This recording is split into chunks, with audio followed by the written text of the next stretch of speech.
Si Jésus vient aujourd'hui, on doit partir avec lui. Si il n'est pas venu et que nous mourrons avant, on doit aller vers lui. Il ne doit pas avoir une personne. Parce qu'actuellement, on est en Christ. Il ne peut pas nous abandonner lui. Mais c'est nous. On peut, je ne le souhaite pas, mais un être humain peut quitter la présence de Dieu. Et ça ne doit pas être notre cas.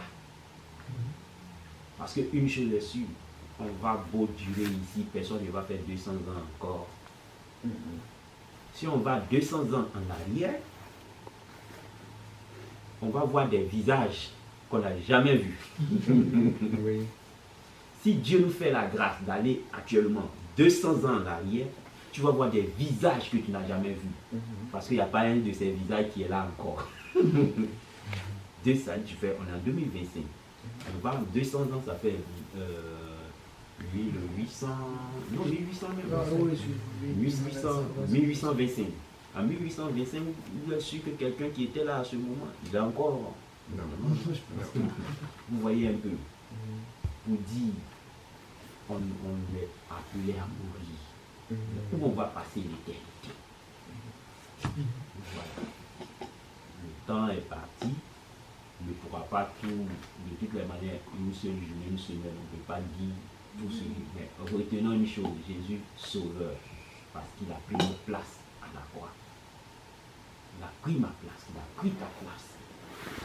Et c'est un croyant, parce que c'est spirituel, c'est comme ça Dieu fait les choses.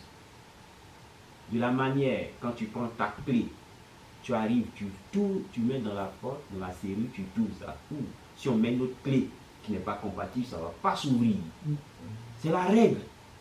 C'est une clé aussi, mais c'est la règle. La clé du salut, c'est quoi? Il faut croire que c'est pour toi, Jésus est mort. Une fois tu acceptes ça, ça paraît simple.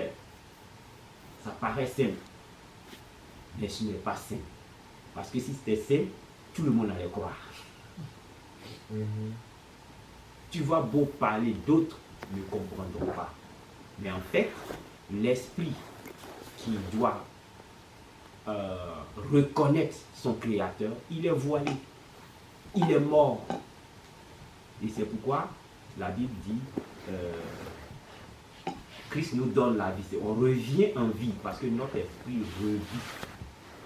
Les autres, leur esprit n'est plus conscient, il est voilé, il ne peut plus communiquer avec Dieu. Il va falloir que la personne revienne. Il est sauvé. C'est comme ça. Donc, c'est vrai qu'on est sur la terre. On endure tout.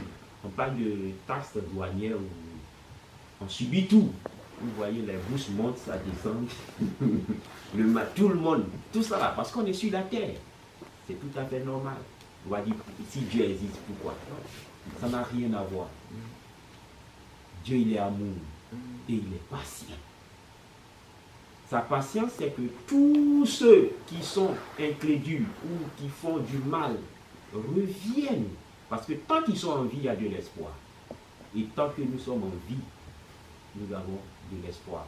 Et croyons-le, on n'a pas besoin de faire grande chose. Il suffit de croire que Jésus est mort. Pour toi, tu es sauvé. C'est comme ça. À la fin, rappelez-vous, si vous vous rappelez, il y avait deux bandits. Jésus était au milieu d'eux. Et il y a un qui va dire à Jésus. D'abord, l'autre était en train de jurer. Jésus va dire, il faut arrêter de le jurer. Lui, il n'a rien fait. Mais toi et moi, si on est cloué sur la croix, c'est parce que nous sommes de grands bandits. C'est moi qui le dis de cette manière en fait. Mais il dit, nous, toi et moi, on mérite ce que on mérite d'être ici. Lui, là, il est innocent.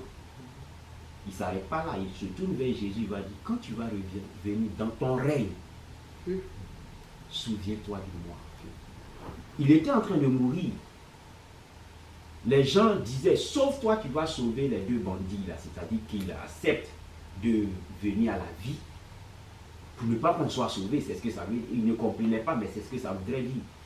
Il sauve parce qu'il est sérieux. Il peut descendre de la croix, il a le pouvoir de le faire. Et il va se faire sortir. Mais c'était pas ça, c'est pas le. Bon, en le faisant, on ne serait pas sauvé. Et L'autre, il n'a pas pensé un moment dire, ben, il faut me sauver, je vais aller peut-être vivre. Non, non. Il savait qu'il devait mourir. Il acceptait. Il a eu une prise de conscience là. Il acceptait de mourir ce jour-là. Mais il disait à Jésus, quand Jésus va révéler qu'il se souvient de lui. Mais vous vous rappelez de la réponse de Jésus. Qu'est-ce que Jésus a dit? Aujourd'hui, tu seras avec nous. Aujourd'hui, tu seras avec moi dans le paradis. Lisez la Bible, vous n'allez pas voir mot paradis ailleurs. C'est là. Jésus dit, tu sais. Jésus, quand il évangélisait, du le royaume des cieux est là, soit il va dire, parler Dieu aux gens, vous allez mourir dans vos péchés, là, ce monsieur-là. Il dit, aujourd'hui, tu seras dans le paradis. Le monsieur, lui, pense, il mettait à plus tard. Mais pourquoi? Parce qu'il a cru. Il a cru. Quand tu crois que tu es sauvé, Jésus, tu es mort pour moi. Tu as pris mes péchés. C'est de simples paroles. Mais c'est des paroles de vie. Donc ne pensez pas, n'ayez pas dans votre tête que non, non. Jésus a pris, et comprenez une chose, Jésus nous a justifiés. Nous ne nous présentons pas devant le Père avec notre propre justice parce que nous n'en avons pas, mais il nous donne sa justice à nous. Jésus qui est sans péché nous donne sa justice à nous. Il nous a lavés. Donc quand on se présente devant Dieu pour prier, c'est avec sa justice. Nous, ce qu'on fait, on fait l'effort de nous arranger à faire comme il veut. On ne peut pas se permettre d'aller se mettre dans la boue, dans n'importe quoi à tout moment. Notre effort, c'est d'éviter ces choses. Mais devant Dieu, nous avons la justice de Dieu. Vous voyez un peu. Donc, Jésus est mort pour nous. Il est mort pour toi. Il a pris ta place. Il est mort pour l'humanité. Mais c'est celui qui va reconnaître qu'il est sauvé. Et vous, vous le connaissez. Et n'abandonnez point. N'abandonnons point. Peu importe ce qui va se passer. On peut se fâcher. Mais Dieu est notre Père. Il est amour, il est patient. Tu peux te fâcher. Père, pourquoi cette chose? Mais à la fin, il faut demander aussi, ben, je veux comprendre. Il va t'expliquer. Souvent, il fait ça pour rendre notre foi plus efficace. Il a toujours une raison, en fait. Dieu n'est pas, il ne joue pas, en fait. Il n'est pas dans les jeux. Il est concret. Mais on ne comprend toujours pas. Parce qu'on ne pourra pas tout comprendre. Mais une chose, n'abandonnons point Jésus. Il est le bon berger.